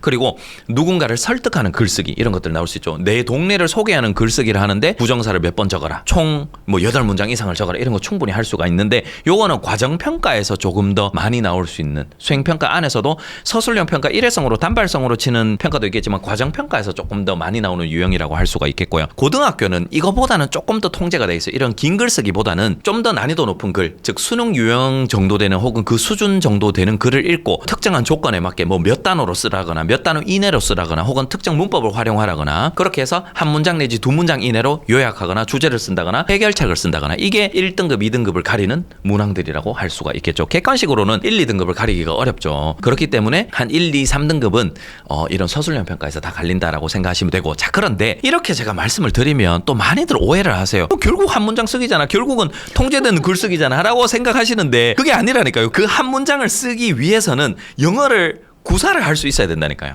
영어 사용할 수 있는 능력이 없는데 그 정도 높은 글을 첫째 읽지 못하면 그 어떻게 외워서 쓸 수 있는 게 아니거든요. 아예 말로 쓸 수가 없어요. 그래서 결국은 조잘 그러니까 한마디로 미취학 때 초등학교 저학년 중학년 때는 조잘 긴 글쓰기 자유롭게 글 쓰는 게 필수적이다. 라고 할 수가 있는 것이죠. 영유라든가 혹은 초등학교 저학년 때 이런 글쓰기의 틀을 배우는 게 매우 부적절합니다. 예를 들자면 저도 대구에서 센터를 운영하면서 많은 아이들이 이렇게 테스트를 보러 오면 제가 쓰기를 시켜보거든요. 그러면 초등학교 1학년인데 이렇게 글을 쓰는 친구가 있어요. 주제는 편한 주제를 주었는데 인트로를 적어요.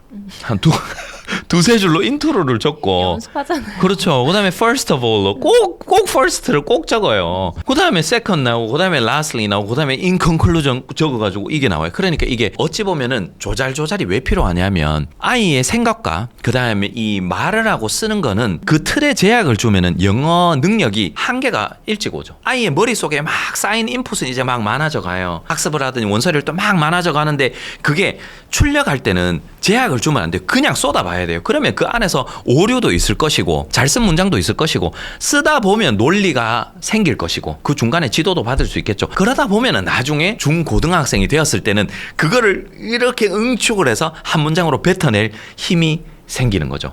아무 말 대잔치를 그냥 받아들여라. 그렇죠. 아무 말 대잔치가 필수적이고 이 에세이 쓰기라는 거 제가 그런 틀을 부정하는 게 아니에요. 그 틀은 우리가 에세이 쓰기에서 한 유형일 뿐이에요. 그렇잖아요. 글 쓰는 방식은 정말 많잖아요. 우리가 그 에세이 쓰기가 어찌 보면은 우리 5세 고시다, 7세 고시다, 혹은 초등학교의 대형어학원에 있는 그런 레벨 테스트에서 마치 그렇게 쓰지 않으면은 안 뽑아주니까 쓰기에서 점수가 낮게 나오니까 많이들 거기에 맞춰가는데 결국은 고등학교 수행평가에서는 그렇게 그걸 요구하지 않아요. 학교에서 입시에 적용이 될 때는 아이의 영어 능력이 있어야 그 한두 문장을 적어낼 수가 있거든요. 결국은 영어 능력 키우는 게 훨씬 더 중요한데 학원에서 레벨 테스트가 대입에 반영되지 않습니다. 7세 고시에 있던 결과를 생기부에 적어주지 않습니다. 전혀 뭐 이게 어떤 의미로 이렇게 과열이 되는지는 알겠으나 정말 필요한 걸 좀 챙기자. 초등학교 저학년, 중학년 조잘조잘이 포인트다라고 네. 말씀드리고 싶습니다. 오히려 이런 어순이라든가 문장 쓰기에 좀 더 초점을 맞춰야 된다면은 여러 가지 쓰기 교재들을 좀 활용해 보시라. 제가 이런 학습서들을 특히 리딩 교재들을 적기에 맞지 않게 이런 식의 활용하는 걸 좀 경계하시라. 원서를 그 대신에 많이 활용하시라라고 말씀을 드리지만 쓰기 학습서는 매우 추천드리고 싶어요. 제 인스타라든가 유튜브라든가 거기에서도 한 번씩 광고를 제가 정말 기분 좋은 마음으로 드릴 수 있는 그런 교재들이 있어요. 단계별로 한마디로 가이드가 있는 라이팅이거든요. 왜냐하면 아이가 썼으면 하는 그 쓰기의 모습은 부모로서 다 똑같지 않습니까? 와, 이 한바닥을 와, 어떻게 이렇게 멋지게 써냈지? 이게 다 목표 아닙니까? 그쵸. 결국은 이렇게 되는 과정이 처음부터 종이를 던져주고 써봐. 안 써집니다. 이게 안 나오죠. 그렇기 때문에 특히 영어는 가이드가 좀 있어야 돼요. 처음에 샘플 문장이 있고 바꿔 적고 옮겨 적고 그다음에 그 바꿔 적을 수 있는 그런 포인트들 그 안에서 약간의 원리를 터득할 수 있을 것이고 어수는 이렇게 된다. 그냥 백지에서 아이의 의견이나 책의 내용이나 여러 가지 에세이나 그런 것들을 쓰기 전에 옆에서 누군가가 하나하나 단계별로 도와주는 것이죠. 요건 요렇게 해봐. 요렇게 했지. 그다음 요건 요렇게 해봐. 요거를 학습사에서 많이 도와줘요. 그래서 가이디드 라이팅이라고 하죠. 가이디드 라이팅에 대한 책이 나왔다고 제가 소식을 들었는데요. 소개 좀 해주시겠어요? 네, 뭐 이런 것들도 있지만 뭐 여러 가지 책을 쓰고 있지만 주로 쓰기 책을 쓰고 있어요. 이 아웃풋이라는 게 부모님께서 직접적으로 좀 봐주기도 힘들고 초등학생들 그리고 중학생들이 아웃풋을 누군가가 옆에서 도와주는 느낌이 있는 그래서 실력도 키울 수 있으면서 할 수 있다는 느낌도 받을 수 있는 그런 책들이 많이 출간이 되어 있지는 않은 것 같아서 좀 더 그 부분에 있어서 도움을 많이 드릴 수 있을 것 같아서 출판사와 계약을 해서 이렇게 책을 쓰고 있는데요. 이번에 나온 책은 바빠 뉴스타임즈인데 초등학생과 중학생들이 딱 좋아할 만한 소재들을 모았어요. 예를 들어 K-팝 데모넌터스 그다음에 뭐 밈 퉁퉁퉁 싸우르 그거 한때 유행했었잖아요. 뭐 그런 거라든가 밈이 어떤 것이고 뭐 어떤 것이냐 이런 것들 세계 여러 각지에서 전쟁이 일어나고 있는데 아이들이 꼭 알아야 되고 또한 관심이 있을 만한 것 필요한 내용들을 가지고 글 읽기와 그다음에 어휘도 접하면서 이 글을 어떻게 하면 한 줄로 표현할 수 있을 것인가. 근데 이 한 줄을 표현하는 것도 그냥 막연히 한 줄로 요약을 해보라고 하면은 어렵잖아요. 그러니까 가이드가 있는 거예요. 글을 어느 정도 적어두고 그 안에 단어를 넣어본다든가 요약하기가 있어요. 영어가 막 이렇게 유창하지 않은 아이들한테 요약을 해보라고 하면 막막하거든요. 그래서 그 요약하기를 해두었는데 중고등학교에서 이 1, 2등급을 가르는 게 paraphrasing이라고 할 수 있거든요. 같은 내용인데 문장 구조나 표현이 달라져 있는 거예요. 그래서 그게 어떻게 일어나고 있는지를 보여주기도 하고 아이가 그 안에 쓰기를 하면서 내가 그 안에 들어가기도 하는 거죠. 정답도 다 제공이 되어 있고요.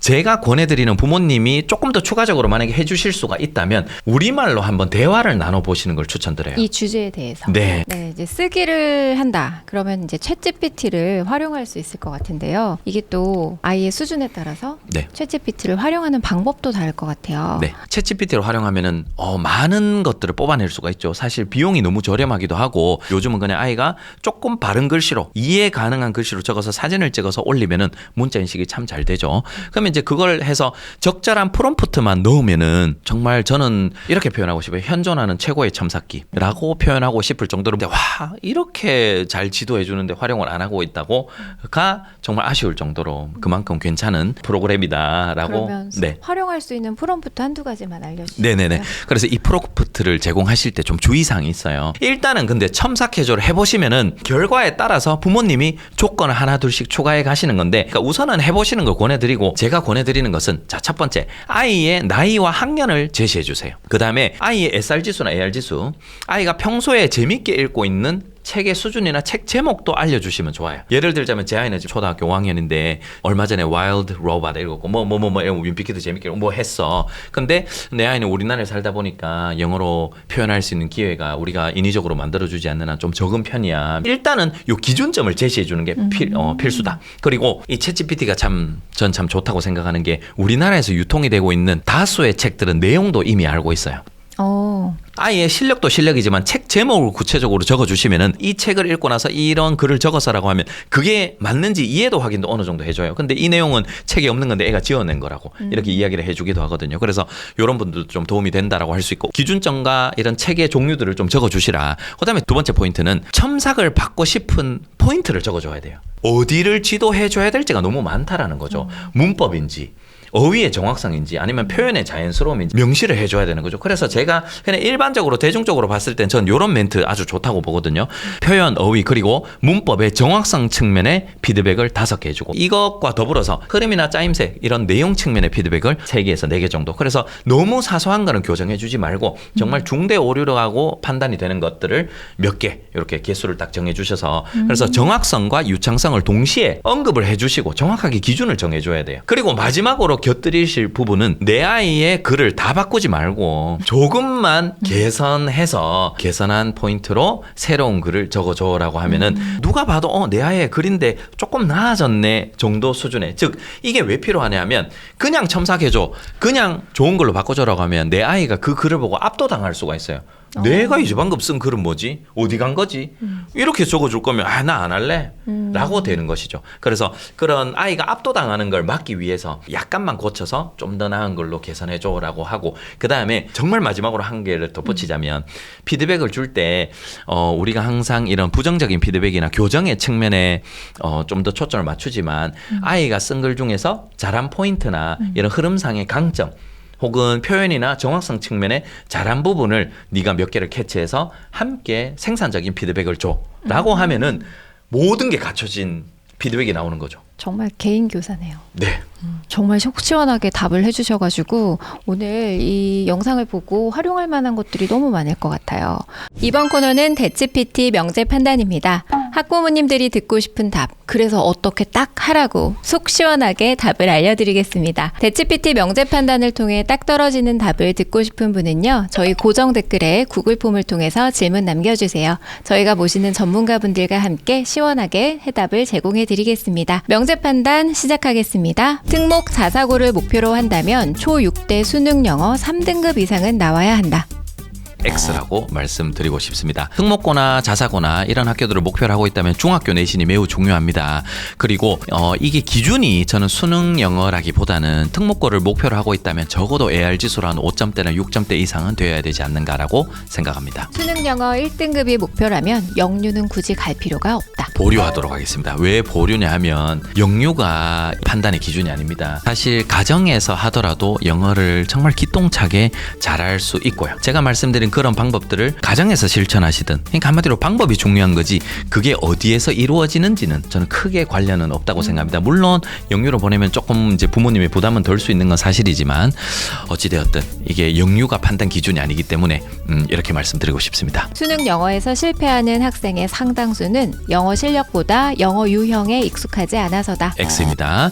수능 유형은 사실 딱 정해져 있어요. 물론 새로운 유형이 어느 날 갑자기 나올 수는 있죠. 하지만 거의 사실 중학교 내신 시험 문제만 하더라도 수능 유형을 어느 정도는 차용하고 있거든요. 그리고 고등학교 내신 시험은 거의 95% 이상이 수능 유형이라고 할 수 있어요. 서술형 평가를 제외하면. 게으르지 않는다면 이 수능 유형에 익숙해지지 않는 게 더 힘들 정도로 학교와 부교재나 보충교재를 통해서 무수히 많은 반복이 일어나기 때문에 유형 때문에 못 친다? 그거는 확연한 X라고 할 수가 있겠습니다. 중고등학교 내신 영어 대비해서는 원서 읽기보다 독해 문제집이 더 중요하다. X에 가까운데요. 아이의 실력마다 좀 다르겠죠. 하지만 실력이 높더라도 중학교 3학년까지는 이 학습서나 내신을 등한시하는 게 아니라 그래도 원서 읽기를 할 수 있을 때는 최대한 챙기시라라고 저는 권해드리고 싶고요. 결국 중학교에서는 가장 중요한 것은 학교 교과서와 선생님이 내어주신 보충 프린트가 제일 1번입니다. 원서보다도 그게 제일 중요하고요. 그 다음에 원서와 그리고 일부 아이들은 이런 학습서를 겸해야 되겠죠. 한국식 문법 학습은 원서 읽기와 병행하지 않으면 오히려 독이 될 수 있다. O에 가깝다고 할 수가 있겠습니다. 한국식 문법 학습이라는 것이 사실 그냥 영어 문법이잖아요. 그럼 이 영어 문법을 제대로 학습을 할 수 있으려면 기존에 어느 정도의 영어 체계나 감이 있어야 됩니다. 그러면 영어 체계나 감은 어떻게 생겨나는가? 그게 바로 듣기나 읽기를 통해서 일어나겠죠. 그러면 당연히 원서 읽기 거기에서 빠질 수가 없겠죠. 수능 영어 1등급을 목표로 한다면 읽기 기준 6점대 이상은 반드시 필요하다.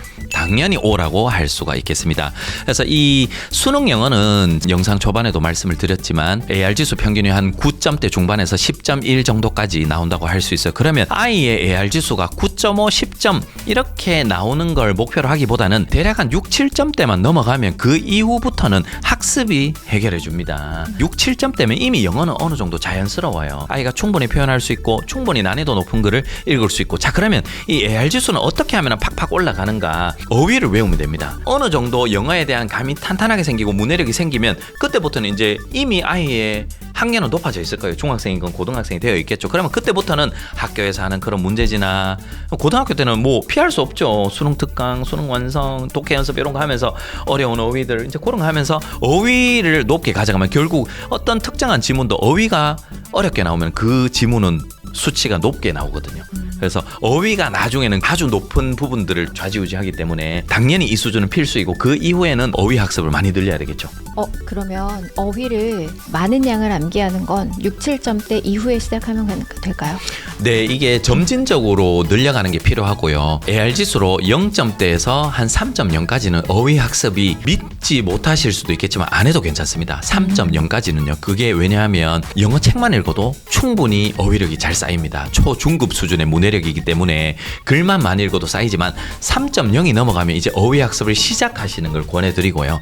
그 다음에 이제 점차 양은 늘어나겠죠. 그렇다고 할지라도 초등 고학년이 되었는데 일주일에 막 200개씩 300개씩 혹은 100개 이상을 외우는 것도 전 좀 많다고 생각하거든요. 그래서 한 몇십 개 수준으로 유지하셔도 충분히, 책만 잘 읽고 있다면 아이가 몰랐던 단어 이렇게 찾아서 외우는 거 뭐 한 50개에서 80개 사이로 일주일에 유지하시면 되고, 그 다음에 중고등학생이 되어서 예를 들어서 아이의 이런 SR이나 AR 지수가 쭉쭉쭉 올라가고 있다면 아이가 견딜 수 있는 만큼의 그 정도의 어휘 학습은 좀 필요하다고 할 수 있겠으나, 그것도 너무 많이 하기보다는 그냥 살짝 챌린징한, 살짝 도전적이지만 그래도 어느 정도 너무 빈약하지는 않게, 그 개수는 제가 뭐 칼같이 정해드릴 수는 없겠지만 그래도 어느 정도의 양은 서서히 늘려가는 건 당연히 바람직하다라고 말씀드리고 싶어요. 마지막입니다. 영어 말하기가 약하면 영어 쓰기는 시작하지 않는 편이 낫다. X로 말씀드리고 싶습니다. 말하기와 쓰기는 그냥 현 아이의 영어 수준에 있어서 자연스럽게 흘러나오는 것이에요. 말하기를 할 수 있어야 쓰기를 할 수 있는 것도 아니며 쓰기를 할 수 있어야 말하기를 할 수 있는 것도 아니에요. 그래서 요거는 그냥 아이가 어느 정도의 영어 능력이 있고 어느 정도의 글을 읽을 수 있다면 말하기와 쓰기는 약간의 편차는 읽을 수 있겠지만 그냥 독립적으로 충분히 나올 수 있는 부분이다 라고 말씀드리고 싶습니다. 네, 감사합니다. 이번 코너는 새로운 코너 대치PT 생각 그물입니다. 오늘 인터뷰의 내용을 핵심만 정리하는 시간인데요. 5가지 질문을 드릴게요. 짧고 굵게 핵심만 정리해 주세요. 첫 번째, 수능과 내신을 위한 읽기 목표는? 초등학교 6학년 기준 AR 지수 4, 중학교 3학년 이상 기준 AR 지수 6 이상. 요 수준에 도달했는지 파악할 수 있는 방법이 있을까요? 우선 원서를 기준으로 한다면 학원에서 수업으로 하는 원서 기준이 아니고요. 아이가 스스로 읽었을 때 이해를 하고 재미를 느낄 수 있는 기준입니다. 자, 우선은 AR 지수 4점대에 약간 기준점으로 삼을 수 있는 뭐 여러 가지 책들이 있습니다. 예를 들자면 픽션과 논픽션이 살짝 섞여 있는 Bear Grylls라는 책도 있고요. 혹은 Secret Explorer이라는 것도 있고요. 혹은 Lemonade War이라는 시리즈가 있고요. 혹은 이 그리스 로마 신화를 살짝 섞어둔 퍼시 잭슨이라는 것도 있습니다. 그래서 수치로는 4점대라고 표기가 되어 있지만 체감상 5점대 초반으로 느껴지는 이런 책들을 아이 스스로 읽을 수 있다면은 지금 내가 잘하고 있구나. 초6에 아주 적당한 기준이 되겠구나라고 할 수 있고요. 그 다음에 중학교 3학년 정도가 되었을 때 이제 그때부터는 이 AR 지수가 한마디로 팍팍팍 막 올라가지 않습니다. 왜냐하면 수준이 낮을 때는 그 수준 자체가 낮기 때문에 좀 더 빨리 올라가는 편이고요. 아무래도 수준이 올라가고 어려워질수록 올라가는 속도는 매우 활발하지만 좀 더디게 느껴지는 것은 당연하다라는 것이죠. 그래서 AR 지수 6점대 전후의 책들을 여러 개를 이 잣대로 삼을 수 있는 걸 말씀을 드리면, 역사에 관련된 History Smasher이라는 거 재밌는 책이기도 하고 역사에 관련된 걸 아주 재밌게 접할 수 있는 책이기도 하고요. 그 다음에 Kid Normal이라는 게 있습니다. 보통의 아이가 있는데 이 아이가 초능력이 있는 학교 및 집단에 들어가면서 생기는 일들인데 중학생이나 초등 고학년, 초등 중학년도 매우 재밌게 읽거든요. 학교 생활과 좀 맞물려 있어서요. 그래서 요건 픽션이고요. 그다음에 우리 세계 역사 이야기라는 책도 있어요. 그리고 해리포터도 그 정도에 들어갈 수 있다라고 볼 수가 있겠습니다. 해리포터도 5.7에서 대략 한 7점대 초반까지 평균 잡았을 때 한 6점대 정도로 보시면 되거든요. 그래서 요 정도를 중학교 3학년 졸업할 때쯤 그냥 무난하게 사전을 많이 찾지 않고 읽을 수가 있다면 내 아이가 잘하고 있구나. 이제 고등학교에 올라가서 싸울 준비가 되었구나라고 느끼시면 될 것 같습니다. 네, 두 번째입니다. 한국식 입시 영어로서 전환 시점은 언제일까요? 네, 입시 영어로서의 전환 시점, 특히 문법이나 단어나 이런 것들을 좀 더 적극적으로 하는 시점은 초등학교 고학년이라고 할 수가 있고요. 그것도 최소한 AR 지수 4 이상이 되었을 때를 권해드리고 싶습니다. 문법은 초등학교 5, 6학년은 최소 되어야 되고요. 그다음 몇 회독은 사실 중학교에 올라가게 되면 학교 수업만 열심히 들으면 적어도 한 2바퀴는 돌게 됩니다. 네, 그러면 초등학교 고학년에 한번 훑는다고 가정을 했을 때 한번 그렇게 해서 한번 하고, 그다음에 중학교를 3년 동안 다니면서 학교에 있는 그런 것들도 하지만 방학 때나 혹은 평상시에 한두 번 정도는 더 문법을 돌면 좋지 않겠나라고 추천을 드립니다. 마지막입니다. 쓰기의 평가 기준과 준비 전략 그리고 교재를 추천해 주세요. 네, 쓰기 같은 경우는 이게 딱 부러지게 한 칼에 제가 정리를 드리긴 참 힘들겠지만 큰 구조는 이렇습니다. 어릴 때는 조잘조잘이 필수적입니다. 그 틀이 없어야 돼요. 조잘조잘 아이가 하고 싶은 말 풍성하게 쓰고요. 그 다음에 이게 되는 아이들은 중학교 가기 전이나 혹은 중학교에서 문법 학습을 하겠죠. 또한 학교에서도 수업을 듣겠죠. 그러면 그거를 압축해서 적는 힘이 생깁니다. 그 문법을 적용하는 힘도 생길 것이고요. 그럼 그렇게 해서 고등학교가 되면 이제 어휘력도 높아질 것이고 단어 학습도 좀 더 적극적으로 할 것이고, 그러면 수준 높은 글을 이제 정말 주제를 적는다거나 해결책을 적는다거나 요약한다거나 그런 걸 할 수 있게 되겠죠. 그래서 이런 흐름으로 하게 되는데 그 조잘조잘을 할 때 백지에 적는 게 처음에 힘들다면 그 이전에는 가이디드 라이팅이 있어야 되겠죠. 그러면 뭐 일기 쓰기라든가 혹은 요런 신문 쓰기라든가 신문 요약하기라든가 이런 책들이 아주 유의미하게 활용이 될 수가 있겠죠. 네, 여기까지입니다. 네, 다음은 대신 질문해 주세요 코너입니다. 초등 3, 4학년 자녀를 키우고 계신 학부모님이 사연 주셨는데요. 엄마표 영어로 기초는 쌓았지만 이후의 방향이 궁금하다는 내용이었어요. 사연 자세히 읽어보겠습니다. 안녕하세요. 올해 초3 올라가는 남자아이의 엄마입니다. 7세 때 1년간 영유를 다녔고 이후 엄마표로 전환했습니다. 집에서 음원 듣고 책 읽고 영상 보는 걸 주로 했습니다. 현재는 3, 4점대 책을 재미있게 읽고 있습니다. 트리하우스, 윈피키드 등이고요. 참고로 한글책은 아무거나 잘 읽고 현재 청소년 문학도 재미있게 보고 있습니다. 디즈니 애니메이션을 자막 없이 보고요. 하고 싶은 말 자유롭게 하고 쓰기도 비슷한 수준으로 씁니다. 자, 엄마표를 잘 진행했구나 싶어서 기특하고 기쁜데요. 그럼에도 체계가 없다 보니 어학원을 보내야겠다는 생각이 듭니다. 리딩 실력을 5점대까지는 올려놓고 학원에 보내려고 하는데요. 어떤 학원을 선택해야 할지 고민이 됩니다.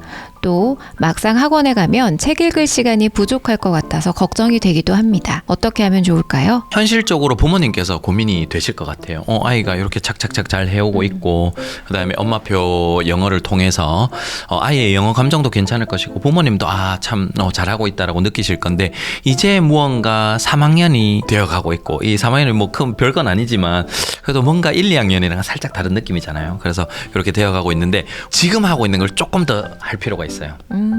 이 막연한 수준으로 보면 대략 한 3점대 후반에서 4점대 완전 초반이지 않겠는가라는 막연한 추측을 한번 해보는데요. 그러면 이 정도가 되었을 때 초등학교 3학년이면 못하는 거 아니죠. 당연히 괜찮게 하고 있어요. 그러나 지금부터도 아직까지는 무언가 적극적으로 문법이나 이런 학습서를 많이 곁들이기보다는 원서를 읽으면서 영어 수준 자체를 올리는 게 급선무다. 그게 오히려 1번 가장 많이 신경 써야 되는 부분이다라고 할 수가 있겠죠. 그러니까 한마디 초3에 지금 잘 읽고 있는데 학습을 중심으로 하는 데를 가버리면은 어떤 분들은 내 아이가 잘하고 있는 것처럼 보일 수도 있거든요. 근데 생각보다 만약에 그 시간에 책을 읽고 쓰고 말하는 이런 표현을 했으면은 훨씬 더 잘할 수 있는 아이인데 그거에 못 미치는 경우가 많아요. 네, 그래서 오히려 지금 하고 있는 방법을 저는 좀 고수하는 것이 필요하지 않겠는가. 그러면 여기에서 이거를 가정에서 하시든 학원에서 하시든 이거는 가정의 선택일 것 같아요. 여기 적어주시진 않았지만 뭐 복직을 하셔야 된다거나 혹은 맞벌이 부부라서 뭔가 이제는 도저히 나도 참을 만큼 참았다. 엄마 병 이제 안 된다.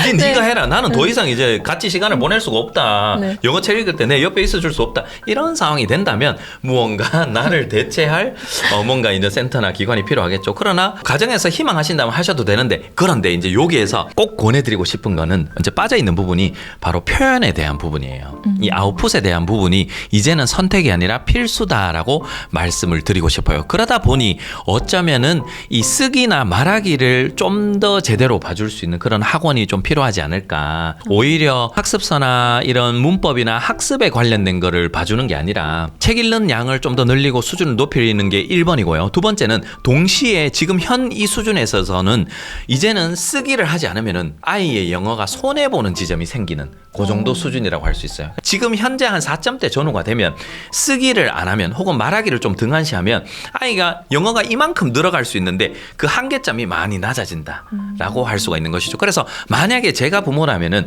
저는 동네에 있는 쓰기나 말하기를 제대로 지도해 줄 수 있는 그런 학원을 알아본다거나 화상영어를 알아본다거나 챗GPT에 있는 말하기 기능을 적극적으로 활용한다거나 이런 것들을 아니면 병행한다거나 주 한 2, 3회는 무조건 넣을 것 같아요. 그래서 그럼 일반적으로는 4대 영역을 다 하는 어학원이나 아니면 영어 도서관 둘 중에 하나를 선택하게 되거든요. 그렇죠. 많이들 그렇게 하시죠.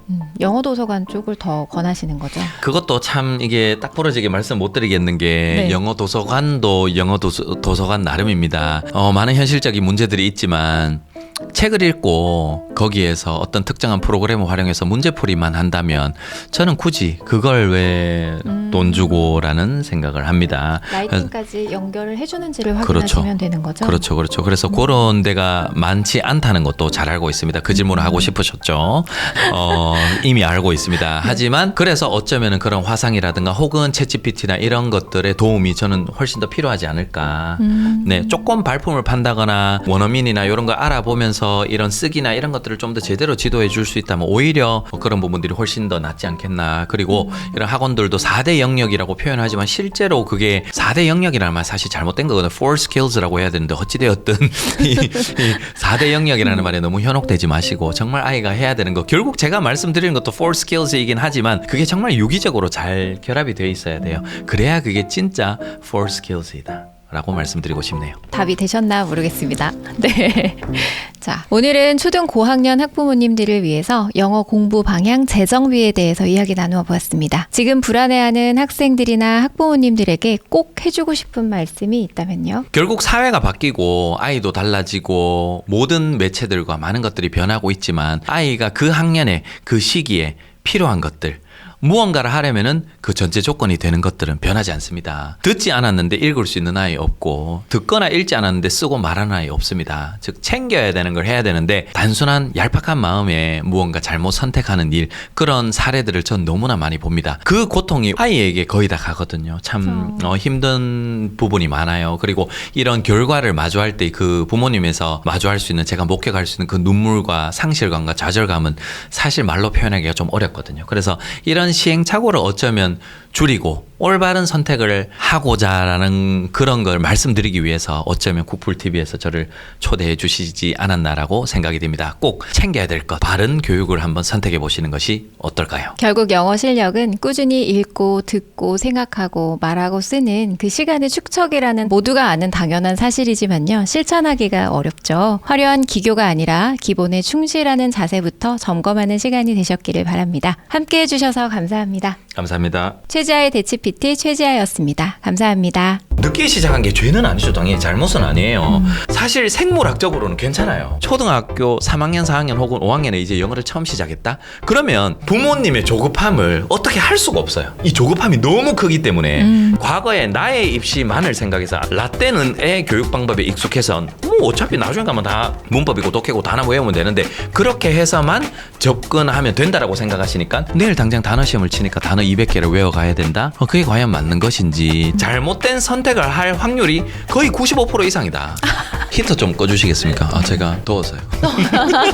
이 방에 있는 히터를 꺼갈 정도로 저 혼자 막 이렇게 열이 나서 이렇게 말씀을 드렸지만 조금 진정을 해서 말씀을 드린다면 조급함이 모든 걸 망친다. 영상도 보여주고 음원도 보여주고 책을 읽을 수 있는 시간에 이게 막 아이를 쪼우는 게 아니에요. 충분히 재밌게 진행할 수 있거든요. 그래서 아이의 실력이 바뀌기 때문에 그 조급함은 자연스럽게 내려가게 되어 있다는 걸 말씀드리고 싶습니다.